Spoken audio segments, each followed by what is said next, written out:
आज असली परीक्षा थी। बीच बीच में वे रुकते, बर्फ में कुल्हाड़ी गाड़ कर सांस समेटते और अपने भीतर की आवाज़ सुनने की कोशिश करते। शरीर कहता बस अब नहीं, लेकिन मन कहता थोड़ा और, बस थोड़ा और ऊपर। उन्होंने पीछे मुड़कर अपने साथी को देखा।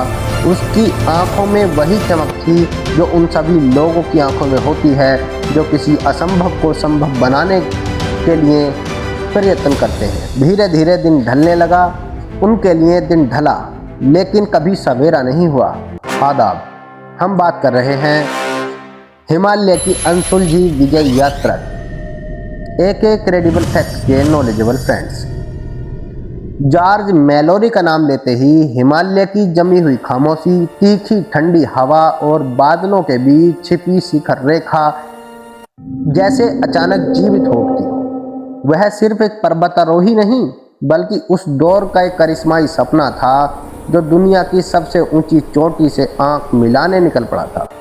जॉर्ज हावर्ड ली मैलोरी ब्रिटेन के एक महान पर्वतारोही थे, जिनका जन्म 1886 में हुआ और उन्होंने युवा अवस्था से ही पहाड़ों के बीच अपनी जिंदगी का मकसद खोजना शुरू कर दिया। वे पेशे से शिक्षक थे, पर असल जुनून उनमें ऊंचे पहाड़, बर्फ से ढकी खाइयाँ और अज्ञात रास्तों की तलाश का था, जिसे वे अपने समय की सबसे बड़ी चुनौती माउंट एवरेस्ट पर आजमाना चाहते। उनकी काया विशेष रूप से भारी भरकम नहीं थी, लेकिन चेहरे की तीखी रेखाएं, शांत आंखें और संकल्प से भरी मुस्कान यह बताने के लिए काफ़ी थी कि यह आदमी थकान से नहीं, हार मानने से डरता है। उस समय न तो अत्याधुनिक उपकरण थे, न हल्के फुल्के सूट, न ऑक्सीजन की व्यवस्था। फिर भी मैलोरी जैसे लोग सीमित संसाधनों के साथ असीम ऊंचाइयों पर कदम रखने को तैयार थे। यह उनकी पहली कोशिश नहीं थी। इससे पहले वह 2 असफल कोशिशें कर चुके थे। माउंट एवरेस्ट पर वह आखिरी चढ़ाई सुबह 4 जून 1924 की रोशनी अभी अभी बर्फीली ढलानों पर उतरनी शुरू ही हुई थी। आसमान में हल्के बैंगनी बादल तैर रहे थे, जैसे रात ने अपना अंतिम पर्दा खींचकर किनारे रख दिया हो, और माउंट एवरेस्ट धीरे धीरे अपनी भयावह और भव्य कृति के साथ सामने आ रहा था। हवा इतनी ठंडी थी कि सांस लेते ही फेफड़े जैसे सिकुड़ जाते, पर जॉर्ज मैलोरी के लिए यह सब परिचित था। वही पुरानी सफ़ेद चुप्पी, वही जमती हुई हवा, वही ऊंचाई जो हर कदम पर आदमी के धैर्य को परखती है। उनके साथ एंड्रयू सैंडी इरविन, अपेक्षाकृत युवा, उत्साह से भरा, अपने कांधों पर इस युग की उम्मीदें लेकर चल रहा था। दोनों रस्सी से बंधे बर्फ की तीखी ढलान पर एक एक कदम रखकर ऊपर बढ़ रहे थे। नीचे दूर दूर तक हिमालय की चोटियाँ समुद्र की लहरों की तरह उफनती दिखाई देती थी, लेकिन यह समुद्र पत्थरों और बर्फ का था, जहाँ एक गलत कदम मौत की गहराई में ले जा सकता था। ऊंचाई बढ़ने के साथ हवा पतली हो जा रही थी। हर सांस एक छोटी लड़ाई की तरह थी।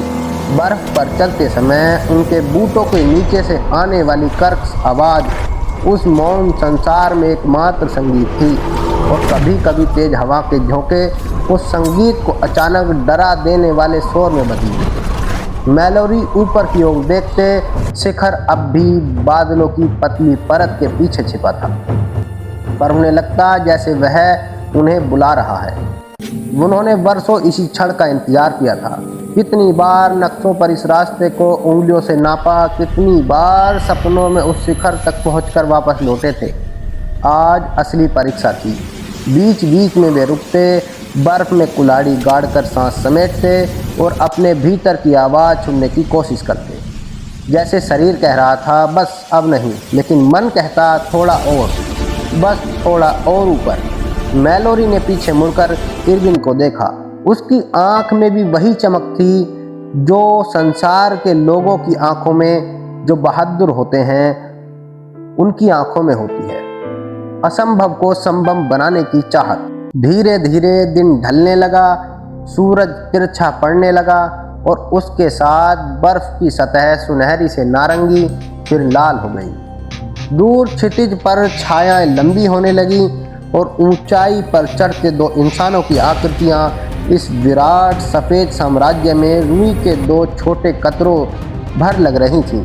नीचे कैंप में बैठा साथी दूरबीन से देखता रहा। कभी दोनों बिंदु साफ दिखाई देते, कभी बादल उन्हें अपने अंदर खींच लेता। फिर एक ऐसा पल आया जब पहाड़ और बादलों का पर्दा इतना घना हो गया कि इंसानी आंख उन दोनों को पहचान न सकी। नीचे से उनकी निगहबानी कर रहे नोएल ओडेल ने 8 मार्च 1924 को उन्हें आखिरी बार देखा। इसके बाद न उनकी नीचे की टीम ने उन्हें वापस लौटते देखा, न किसी ने शिखर पर झंडा फहराते देखा। बस हवा की आवाज़, बर्फ के गिरने की खनक और पहाड़ की चुप्पी गवाह रह गई उस दिन की। ऊपर क्या हुआ? संभव है वे शिखर के करीब पहुंचे हों, संभव है उन्होंने शिखर छू भी लिया हो पर लौट ना सके। यह भी संभव है कि रास्ते में किसी खड़ी ढाल पर एक चूक ने सब खत्म कर दिया हो। दशकों तक यह कहानी सिर्फ अनुमान बनकर दंत कथाओं की तरह जीवित रही, लेकिन 75 सालों बाद जब जमी हुई देह बर्फ के भीतर से मिली, उनके शरीर को देखने से ऐसा प्रतीत होता था जैसे मैलोरी की मौत आज ही हुई हो। ऐसा लगा जैसे पहाड़ ने अपने सीने में दबा एक राज थोड़ा खोल दिया हो। उनका शरीर उस जमे हुए क्षण में भी संघर्ष की कहानी कह रहा था। रस्सी के निशान, टूटे हुए अंग और उन आँखों की कल्पना जो शायद आखिरी बार शिखर की दिशा में लगी होगी। पर पहाड़ ने पूरा सच फिर भी नहीं बताया। अगर पूरा सच को जानता है तो वह है इरविन का कैमरा, लेकिन ना तो आज तक इरविन की लाश मिली है और ना ही उनका कैमरा। यह रहस्य आज भी हवा और बादलों के बीच भटकता है कि जॉर्ज मैलोरी और इरविन ने क्या सचमुच दुनिया की सबसे ऊंची चोटी पर कदम रख दिया था, या उससे थोड़ा पहले ही पहाड़ ने उन्हें अपनी गोद में हमेशा के लिए समेट लिया था। सबसे बड़ा प्रश्न यह है कि मैलोरी और इरविन शिखर तक पहुंचे थे या नहीं। अगर वे 1924 में शीर्ष पर गए होते तो एडमंड हिलेरी और तेंजिन नोर्गे से पहले एवरेस्ट फतह कर चुके होते। उनके पास जो कैमरा था वह आज तक नहीं मिला। यदि वह मिल जाए और उस पर शिखर की फोटो हो तो इतिहास बदल सकता है। इसलिए उस खोए कैमरे को लेकर आज भी रहस्य और खोज जारी है। जॉर्ज मैलोरी मात्र इतिहास का एक नाम नहीं, बल्कि उस जिद, उस जुनून और उस रोमांच का प्रतीक बन जाते हैं जिसमें इंसान अपनी सीमाओं से आगे बढ़कर आसमां को छूने की कोशिश करता है, चाहे कीमत अपनी जान ही क्यों ना हो। मैलोरी और इरविन के जुनून और शहादत को सैल्यूट। ऐसी ही और रोमांचक वीडियो देखने के लिए, ऐसी ही और रोमांचक कहानियों और रहस्यों के बारे में जानने के लिए सब्सक्राइब कीजिए। कमेंट में बताएं आप किस टॉपिक पर अगली वीडियो चाहते हैं। वीडियो को लाइक और शेयर कर लीजिए। धन्यवाद, बने रहिए हमारे साथ।